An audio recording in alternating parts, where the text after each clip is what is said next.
Let me say something that's going to sound completely backwards to you. The harder you try to make a man chase you, the less likely he is to do it. I know, you've heard all the rules.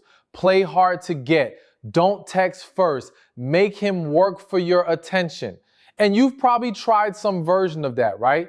Maybe it worked for a little while, maybe he came running. But then what happened? Because here's the thing nobody tells you.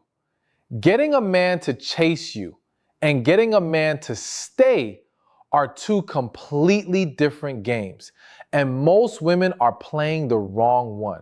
So today, I'm going to show you what actually makes a high quality man chase you. Not the tricks, not the games, the real psychology behind it. And I promise you, by the end of this video, you are going to see this whole thing differently. Here's what people get completely wrong about this topic. They think making him chase you is about withholding yourself, being mysterious, being unavailable, being just out of reach. And look, I'm not saying there's zero truth in that. Scarcity does create desire, okay? That's basic psychology. But that strategy alone, it only attracts a certain kind of man. The kind of man who's addicted to the chase itself, not to you. And once he catches you, he loses interest. Sound familiar? Here's the distinction I want you to really sit with. There's a difference between being unavailable and being valuable. Unavailability is a tactic. Value is a reality. You can fake unavailability. You cannot fake value. And a high quality man, a man who is emotionally mature, who has options, who actually has his life together, that kind of man is not fooled by tactics. He has seen the games, he has played them himself. What he responds to, what makes him lean in and genuinely want to pursue a woman is something completely different from what most dating advice is selling you. So let's break it down because this is going to cover a lot of ground today. We're talking about the psychology, the behavior, the mindset, the energy, all of it. Let's get into it. The first and maybe the most important thing I want to talk about is what I call self-possession. And this is not the same as confidence, although confidence is part of it. Self-possession is something deeper. It means you are the central character in your own life, not the supporting character in his. Think about this. When you meet someone new and you genuinely like them, what happens? Most people, and I mean most, this is not a judgment, most people start reorganizing their life around that person. You check your phone more. You start thinking about what he's thinking. You make yourself more available because you want him to like you. And on the surface, that looks like caring, right? It looks like investment. But what it communicates energetically is something very different. It communicates that before he showed up, your life had a vacancy. That there was a slot available in the center of your world and he just filled it. Now here's the psychology. People, and this is true for men and women both, people are attracted to those who have a full life. Not because it's a tactic, but because fullness is genuinely attractive. It signals vitality. It signals that this person has something going on, something to offer, a world worth entering. I was talking to someone recently, a woman who came to me completely frustrated. She'd been seeing this guy for about 6 weeks. Things started amazing. He was texting constantly, making plans, all of it. Then gradually he started pulling back. And she did what most people do. She started filling the gap. More texts, more check-ins, more making herself available. And the more she did that, the more he pulled back. She couldn't understand it. She said, I'm doing everything right. I'm being warm, I'm being present, I'm communicating. And I said, okay, but what did your week look like before you met him? She paused. I mean, I was busy. I had my friends, my gym routine, my work project I was excited about. I said, and now? Another pause. Now I kind of just wait to see what he's doing before I make plans. You see what happened there? She reorganized herself around him before he'd earned that position. And men feel that shift. They don't always have language for it, but they feel it. And here's what goes through a man's mind. Not consciously, but instinctively. Why is she making me so central so fast? What happened to the woman who had her own thing? The pullback isn't always intentional cruelty. Sometimes it's just his nervous system responding to a dynamic that felt off. Self-possession means your life keeps moving with or without him. Your plans don't evaporate when he's uncertain. Your joy doesn't depend on where things stand. And here's the practical takeaway. This isn't about manufacturing busyness or pretending you don't care. It's about genuinely investing in your own life at the same rate or more than you're investing in the possibility of him. Keep the gym routine. Keep the dinner plans with friends. Keep working on what excites you, not as a strategy, as a way of living. And watch what happens to the dynamic. A man who is worth your time will find a woman who has her own orbit irresistible. Because he doesn't want to be needed. He wants to be chosen. There's a massive difference. Being needed is pressure. Being chosen by someone who didn't need to choose you, that's a compliment. That makes him want to earn it. Now, here's where it gets interesting, because this next point is one that most dating advice completely ignores. And it's honestly one of the most powerful things you can do. Emotional regulation. The ability to manage your own emotional experience without making him responsible for it. Let me explain what I mean and why this matters so much. Early in dating, there is always uncertainty. You don't know where you stand. He hasn't fully committed. Things are undefined. And that uncertainty creates anxiety. That's normal. That's human. The question is, what do you do with that anxiety? Most people externalize it. They reach out when they're feeling unsure. They ask the "where is this going" conversation too early. They interpret every delayed text as a sign of disaster. They need reassurance and they go looking for it from the very person whose inconsistency is causing the anxiety in the first place. And I want to be clear, this is not a character flaw. This is attachment behavior. This is nervous system stuff. But it creates a dynamic that works against you. Here's the analogy I always use. Think about a job interview. You walk in and you're nervous, right? Now imagine two candidates. The first one is visibly anxious. They keep asking the interviewer, "Do you think I'm doing okay? Do you think I have a shot? Can you just tell me if you like me?" Contrast that with the second candidate who walks in, presents themselves with clarity, handles the uncertainty of not knowing the outcome with composure, and walks out without needing immediate validation. Now, who do you want to hire? Not because the first person is less talented, but because composure signals something. It signals self-trust. It signals they can handle pressure. It signals that they are not going to fall apart every time something is uncertain. Dating works exactly the same way. When a man sees that you can sit with uncertainty without it destabilizing you, it communicates enormous strength. It communicates that you trust yourself, that you're not going to be triggered by every ambiguity, that you are safe to be around emotionally. And here's the flip side for men. A lot of men pull back not because they've lost interest, but because they're feeling pressure they can't yet articulate. When the emotional stakes feel too high too fast, when they sense that their every action is being analyzed and weighted heavily, the instinct is to create distance. Not because they don't like you, Sometimes because they genuinely do and it scares them, and they haven't learned how to sit with that. So when you stay regulated, when you respond to his inconsistency, not with panic, but with steadiness, you do something very counterintuitive.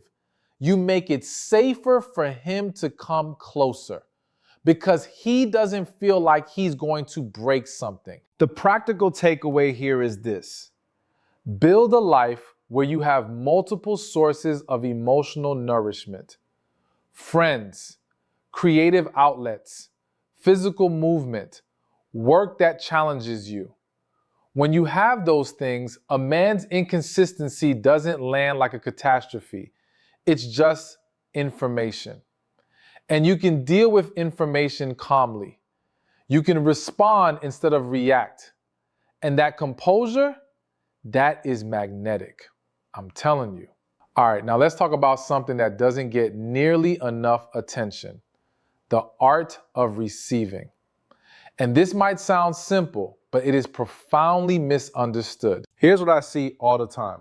A man expresses interest. He makes a plan, he shows up, he pays attention, he gives a compliment. And the woman, often without realizing it, deflects. She makes a joke to downplay the compliment. She insists on splitting the bill before he even reaches for it. She over-explains herself. She gives back twice as much as she got because she's uncomfortable just receiving. And she's been taught that this is strength, that needing nothing makes her strong, that being easy to please is the same as being low value. But here's the truth. There is a feminine quality to being able to receive gracefully. And I don't mean that in a passive way. I mean it in a deeply confident way. Being able to accept a compliment, a gesture, an act of care without immediately deflecting or giving it back, that requires a certain security in yourself. It says, I believe I deserve this. I'm not going to make you wrong for giving it. Think about it from a man's perspective.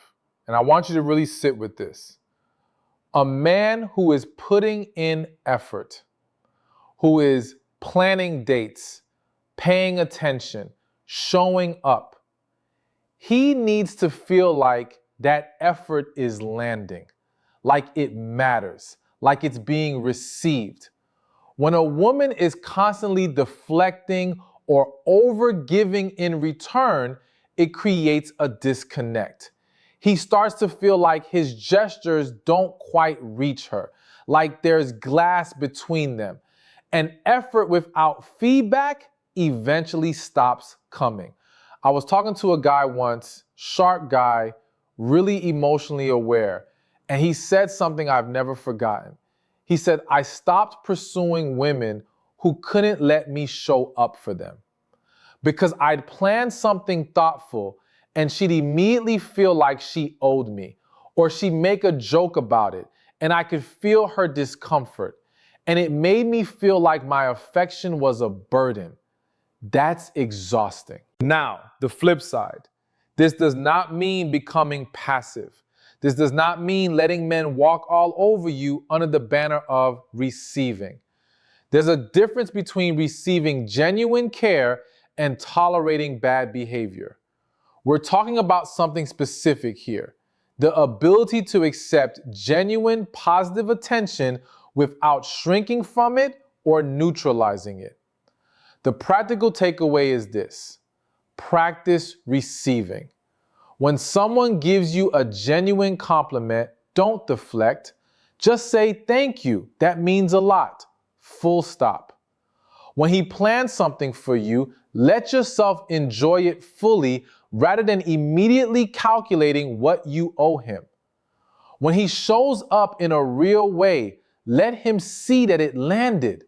Because a man who feels like his presence makes a real difference in your experience, he's going to want to keep showing up.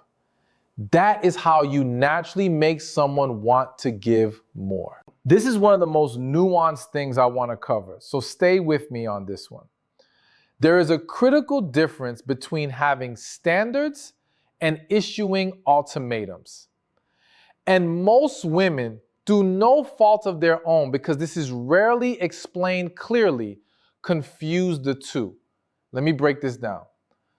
An ultimatum is pressure. It's do this or I leave. A standard is a filter. It's I know what I need. And if this situation doesn't have that, I'm going to naturally move toward what does. One is a threat, the other is clarity. And men, even subconsciously, can feel the difference. Here's the thing about high quality men specifically. A man who has options, who is emotionally grounded, who isn't desperate for validation, that man does not respond well to pressure. Ultimatums activate his sense of autonomy. They make him feel controlled. And the immediate reaction is often to pull back, even if he was genuinely interested and even if the thing being asked for was completely reasonable. But standards work completely differently. When a woman knows her non-negotiables and lives by them naturally, not aggressively, not as a performance, but genuinely, it creates a different dynamic. He sees that she doesn't adjust herself to fit a situation that doesn't serve her. He sees that she expects to be treated well, not because she demands it, but because she's accustomed to it. That is attractive in a way that is hard to fully articulate, but impossible to miss. Think about it like this. Imagine you're job hunting. You apply to 2 companies. Company A has a vague sense of what they want and adjusts their requirements every time a candidate pushes back. Company B has a clear profile for the ideal candidate, knows their culture, knows their standards, and will genuinely pass on someone who isn't the right fit. Which company do you take more seriously? Which one makes you want to bring your A game? People take seriously what takes them seriously. When a woman has a clear sense of what she will and won't accept and demonstrates it through behavior, not proclamations, it signals that she has self-knowledge. It signals that she's made choices before. It signals that being with her is not a given, it's something earned. Now, the practical piece, this is where a lot of people trip up. Having standards doesn't mean being difficult. It doesn't mean making a man jump through hoops to prove himself. It means knowing what you actually need, not what you've been told to want, not what's impressive on paper, what genuinely works for you. And then using early dating as an assessment of whether this person can meet those needs, rather than a performance to convince him to stay. The mindset shift is this. You are not auditioning for him. You are both interviewing each other. And the moment you internalize that, the moment you approach dating as a mutual evaluation rather than a one-sided audition, your entire energy changes and he will feel it. Okay, I want to talk about something that is maybe the most counterintuitive point in this whole video. And it's the one I think will stick with you longest. And that's the concept of polarity. Now, I know that word gets thrown around in certain corners of the internet in ways that can feel a bit extreme. So let me define it clearly and specifically for this conversation. Polarity in the context of attraction simply means the presence of contrast, the tension between 2 different energies. And in heterosexual dynamics specifically, there tends to be an attraction between what we might call directive, assertive, leading energy, often, though not always, more masculine, and receptive, expressive, present energy, often, though not always, more feminine. When those energies are in contrast, there is charge, there is electricity. When they blur together, the attraction often fades. Not because either person did something wrong, but because the contrast that creates pull disappears. Here's what I see happening in modern dating that nobody wants to say out loud. Women have been rightly taught to be independent, assertive, and self-sufficient. And all of that is genuinely good. Those are strengths. But somewhere along the way, a lot of women started bringing that same energy, that take charge, manage everything, solve problems immediately energy into their romantic relationships. And what happens is the dynamic flattens. There's no contrast. Both people are leading. Both people are in their heads. And you can have enormous respect for each other and still feel like the spark is missing because the polarity collapsed. Now, and I want to be very clear here, this is not about being less than. This is not about going back to some archaic idea of who a woman should be. Not at all. It's about understanding that there are different modes of being.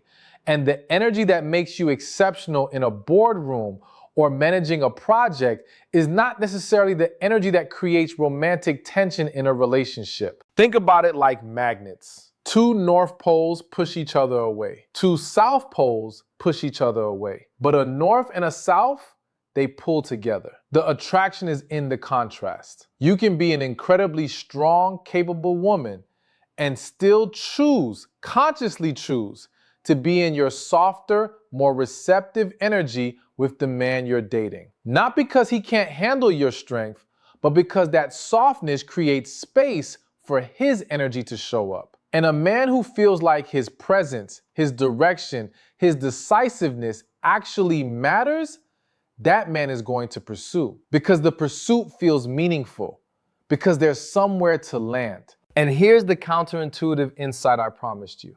The women who are most chased by high quality men are not the ones who are the most impressive. They're the ones who are the most present. Not the ones with the longest resume. The ones who can be genuinely in the moment, who are expressive, who let him see how he affects them without being reactive or unstable.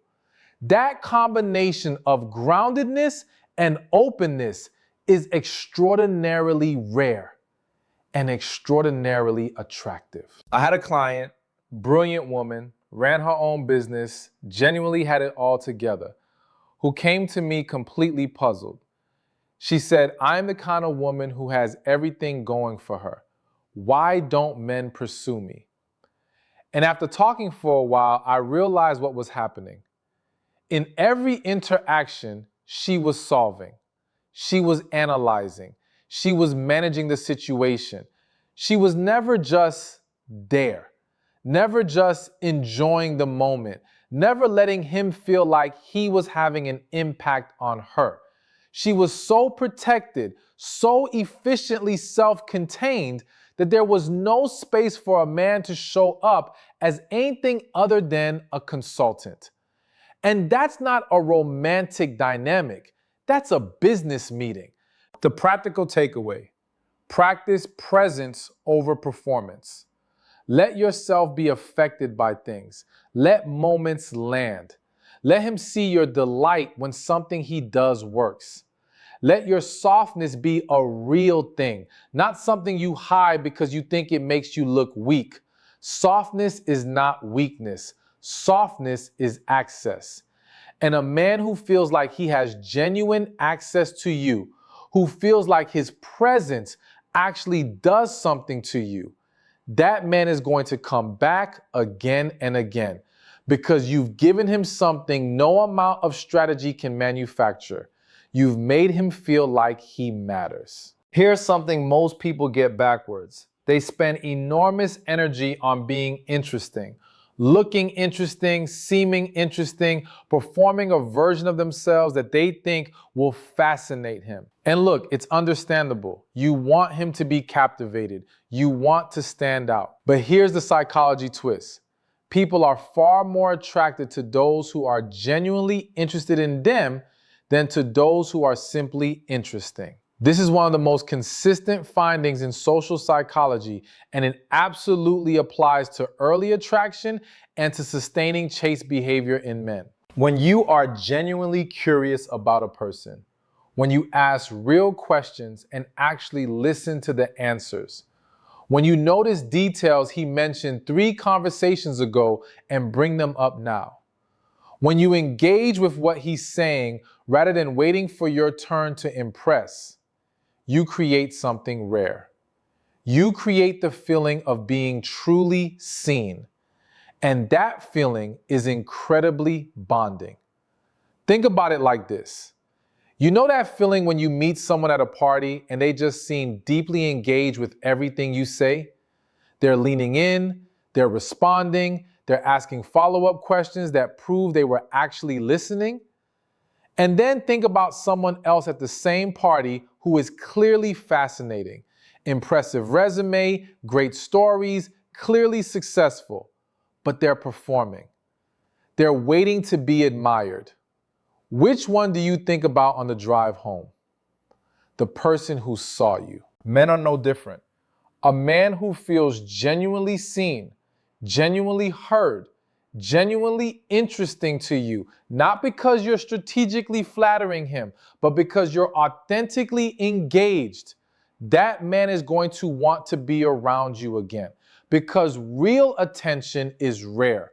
Real curiosity is rare, and you become associated with that feeling. Now, the important nuance here, this is not about being an audience for him. This is not about centering him at the expense of your own voice. It's about genuine exchange. Being interested and being interesting are not mutually exclusive. They work together. The point is that one of them should come first, and it's the one that most people underestimate. Curiosity before performance. Presence before impression. And the irony is, when you stop trying to seem interesting, you become more interesting because you relax, because the real you shows up.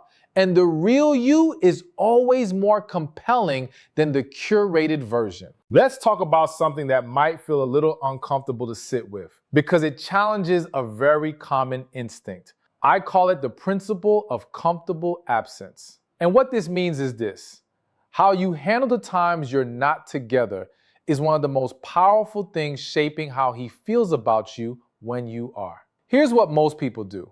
When a man pulls back even slightly, takes a little longer to respond, seems a bit distracted, creates any kind of gap, the instinct is to fill that gap. Text more, check in more, initiate more contact to confirm that things are still okay. And on the surface, this seems logical. You're anxious, so you reach for reassurance. But what it actually communicates to him is that his absence is a problem for you, that you're monitoring it, that you need him to be consistently present in order to feel okay. And here's the thing, that need, when it's visible, becomes a burden. Not because he's cold, but because it's a lot of pressure to carry someone else's emotional equilibrium. High quality men, men who are emotionally aware enough to value depth, they actually need women in their lives who can be okay when they're not around. Not because they want to be irrelevant, but because they want to know that their presence is chosen freely, not maintained out of anxiety. Think about it from a completely different angle. Think about someone you know who is incredibly confident. Someone who just moves through the world with ease. When you don't hear from them for a few days, you don't spiral, right? You think, oh, they're probably doing something interesting. There's no anxiety because their absence doesn't destabilize you.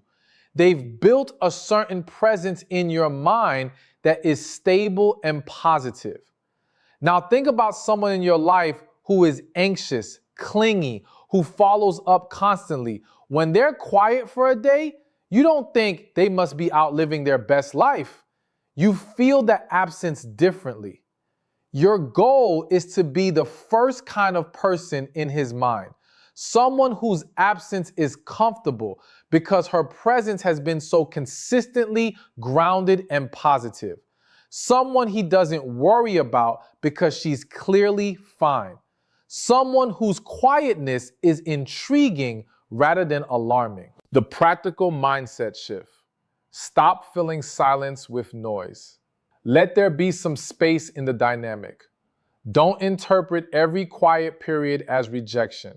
Stay in your life. Trust that if the connection is real, it doesn't need constant maintenance to survive a few days of natural rhythm. And when you reach out from a place of genuine desire to connect, not from a place of anxiety needing resolution.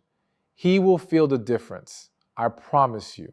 I had to talk about this one because it's maybe the most overlooked distinction in all of dating psychology. And that's the difference between love and a relationship. Because most people are chasing both without realizing they're not the same thing. And conflating them creates enormous confusion. Love is an experience. It's a feeling state. It's what happens between two people when there's genuine connection, chemistry, resonance. You can feel love for someone in a week. Love is fast. Love is emotional. Love is real even when it's new. A relationship is a structure. It's an agreement. It's two people deciding to organize their lives in a particular way together. Relationships take time. Relationships require track record. Relationships are built, not felt into existence. Here's why this matters so much in the context of making someone chase you. A huge number of women, and I say this with total respect and zero judgment, a huge number of women feel love quickly and then immediately start treating the man as if they're already in the relationship that love promises. They start organizing around him. They start investing at the level of a committed partner before the commitment has been established. And then they're confused when he doesn't match that investment. And they feel used, or they feel like he led them on when actually he was just in the love part. He never agreed to the relationship part. And neither discussion was ever had. Men also do this, by the way. Men who feel love early and then disappear when the relationship becomes real, that's the same confusion in the opposite direction.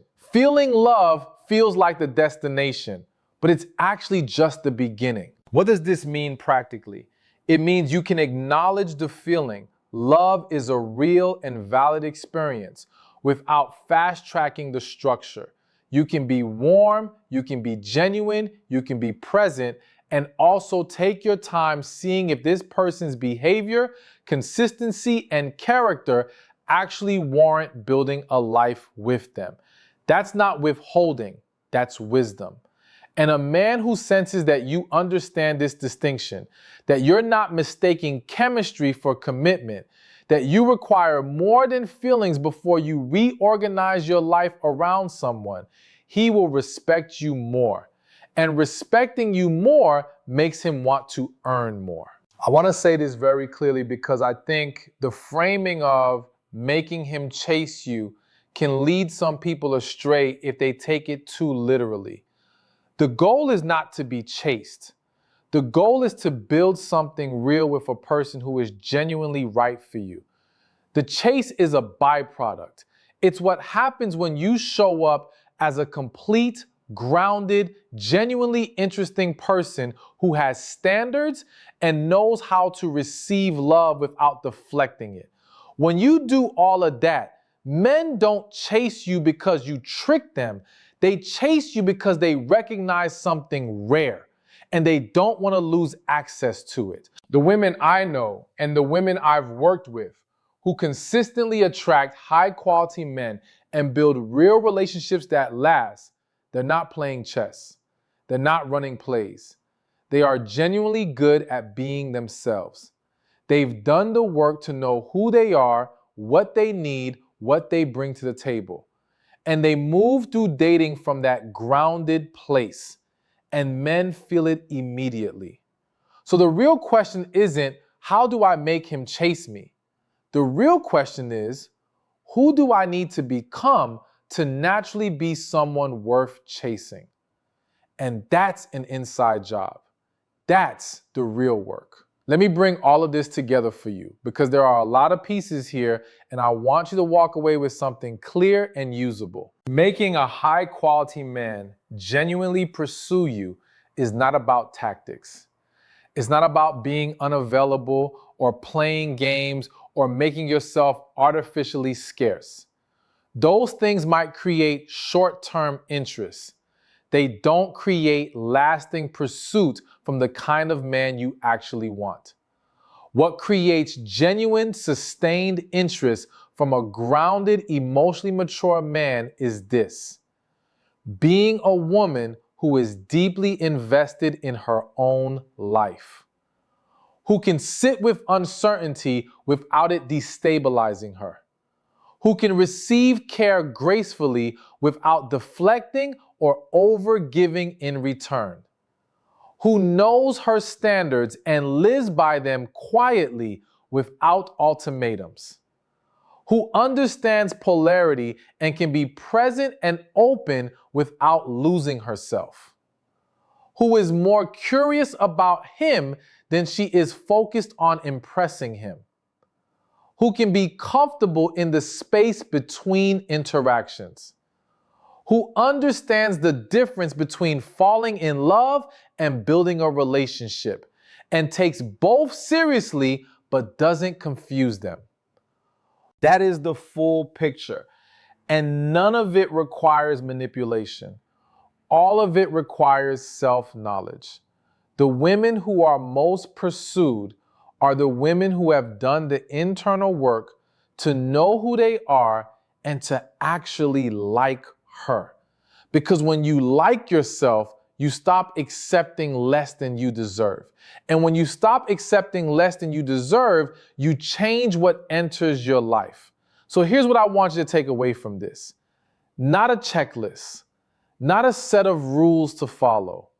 One mindset, and it's this: become someone you would want to chase. Not the performance of that, not the curated version, the real thing.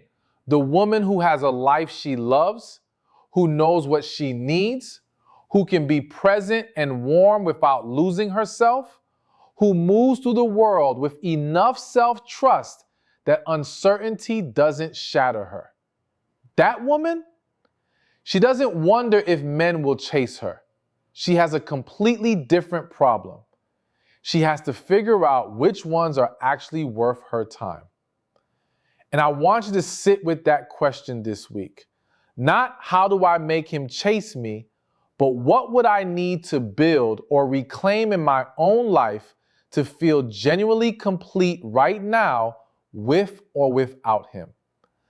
That's the question that changes everything. Because when you answer it honestly and start living it, the right people feel it and they come looking for you. If any of this hit home for you, if there was something in here that made you see your situation differently, drop it in the comments. Tell me which point landed the hardest. I read every single comment and I genuinely want to know where you're at. And if you're not already subscribed to Love Psychology Secrets, hit that button. We go deep here. Real talk, real psychology, no fluff. This is the place for it. I'll see you in the next one.